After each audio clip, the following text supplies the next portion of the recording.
Assalamualaikum warahmatullahi wabarakatuh. Alhamdulillahirabbil alamin wassalatu wassalamu ala asyrafil anbiya'i wal mursalin sayyidina wa maulana Muhammadin wa ala alihi wa sahbihi ajma'in. Qala Allah ta'ala fi kitabil karim, a'udzu billahi minasyaitonir rajim. Bismillahirrahmanirrahim.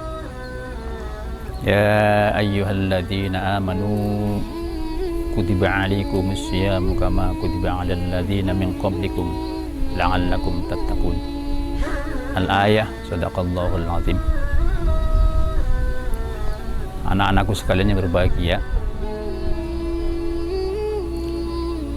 pertama dan yang paling utama, marilah kita bersama-sama mengucapkan puji syukur kepada Allah Subhanahu wa taala, di mana pada kesempatan yang berbahagia ini kita masih diberi kesempatan untuk bisa menghirup udara segar. Tentunya itu sebuah karunia yang sangat luar biasa. Untuk itu patut kita syukuri bersama, tentunya dengan menggunakan fasilitas, semua fasilitas yang telah Allah berikan kepada kita. Mari kita gunakan kesempatan yang baik ini, bulan yang mulia ini, bulan yang penuh berkah ini, dengan amalan-amalan yang bisa bermanfaat untuk kita semua.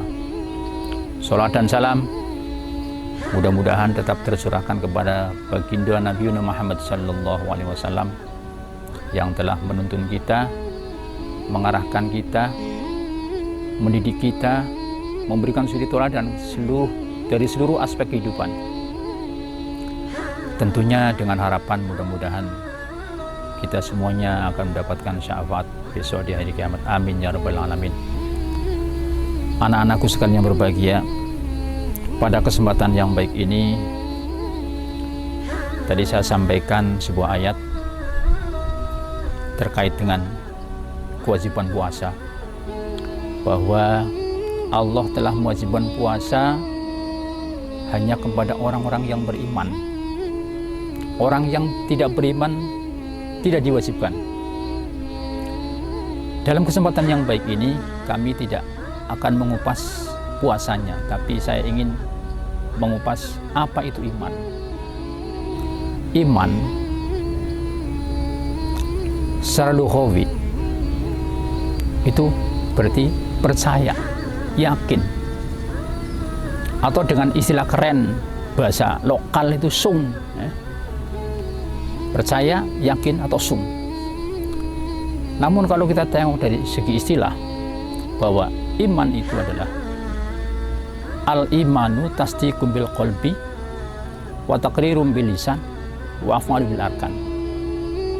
Bahwa iman itu adalah pertama membenarkan dalam hati. Hati kita membenarkan. Yang kedua, melafalkan melalui lidah kita. Dan yang ketiga, melaksanakan melalui amal perbuatan. Di konteks iman itu sendiri harus ada 3 unsur. Yang pertama hati, yang kedua lidah, yang ketiga adalah perbuatan. Jangan salah paham anak-anak, antara unsur keimanan dengan rukun keimanan jauh berbeda. Kalau rukun itu sesuatu yang harus kita penuhi, ya. Tetapi kalau unsur itu sesuatu yang harus dimiliki dalam satu keterkaitan iman, ya. Karena bagaimanapun, ya, kalau kita yakin kemudian lidahnya tidak sesuai dengan keyakinan kita, apalagi dalam perilaku keseharian melenceng jauh dari apa yang kita yakini, dari apa yang kita ucapkan, itu bukan suatu keimanan. Makanya apa? Ketiga-tiganya harus satu ikatan. Kalau hatinya A, maka lidahnya harus A, perilakunya pun harus A.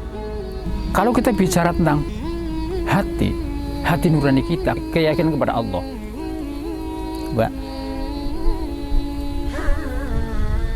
suatu keyakinan itu akan semakin besar manakala ditopang oleh kedua unsur, yaitu apa? Ya, ucapan yang baik dengan perilaku yang baik. Kalau kita menengok bahwa unsur lidah dan unsur perilaku, ya, ini dua unsur yang benar-benar sangat memberikan kekuatan. Karena bagaimanapun suatu keimanan tanpa adanya bukti tindakan yang nyata, maka keimanan itu akan gampang terombang-ambing. Yang akhirnya kemudian ya, keimanan kita akan pudar.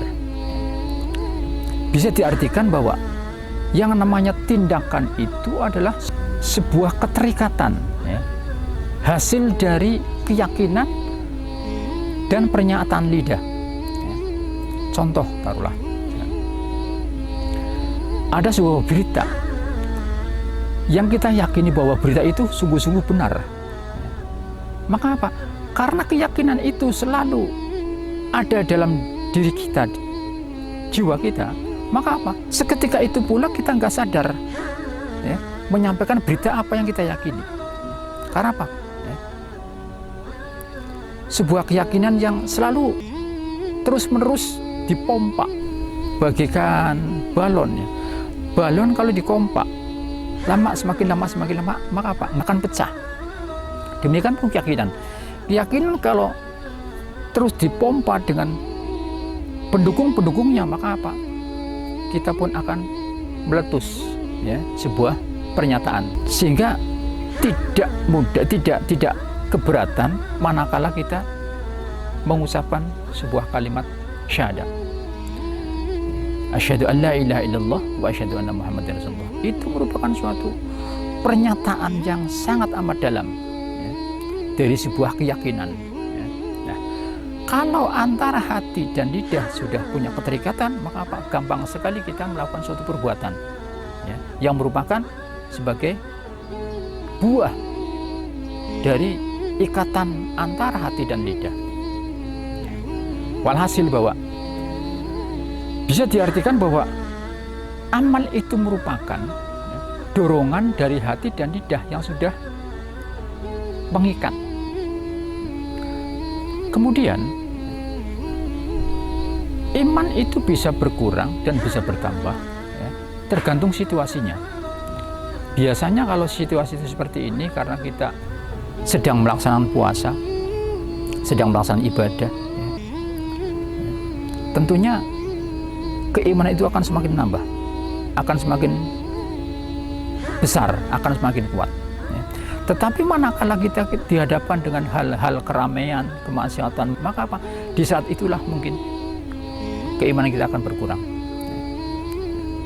Sehingga sebagai manusia, sebagai orang yang beriman, yang menginginkan adanya keselamatan, maka apa? Ya, kita harus bisa menjaga keimanan itu dengan kebaikan-kebaikan, dengan amal yang baik, dengan amal yang soleh, dengan banyak ibadah. Ya. Mumpung kesempatan pada saat sekarang ini adalah bulan puasa, mari kita bersama-sama, ya, memperbanyak zikir kepada Allah, memperbanyak istighfar, memperbanyak amalan yang baik, ya, di mana tentunya dengan harapan agar keimanan kita semakin kokoh, semakin kuat, ya, sehingga kita menjadi orang-orang yang muttaqin. Anak-anakku yang sekalian berbahagia, ya, ingat, ya, jangan kamu samakan antara rukun iman dan unsur keimanan. Ya, tadi saya sampaikan, kalau rukun itu sesuatu yang harus dipenuhi, seperti rukun sholat. Ya. Tetapi yang namanya unsur keimanan itu sesuatu yang wajib kita miliki. Dari ketiga-tiganya harus kita miliki. Kalau ada salah satu yang tidak kita miliki, maka kita tidak bisa dikatakan sebagai orang yang memiliki iman yang sempurna. Itu saja yang bisa saya sampaikan. Mudah-mudahan ada manfaatnya. Mohon maaf barangkali banyak hal yang kurang berkenan. Assalamualaikum warahmatullahi wabarakatuh.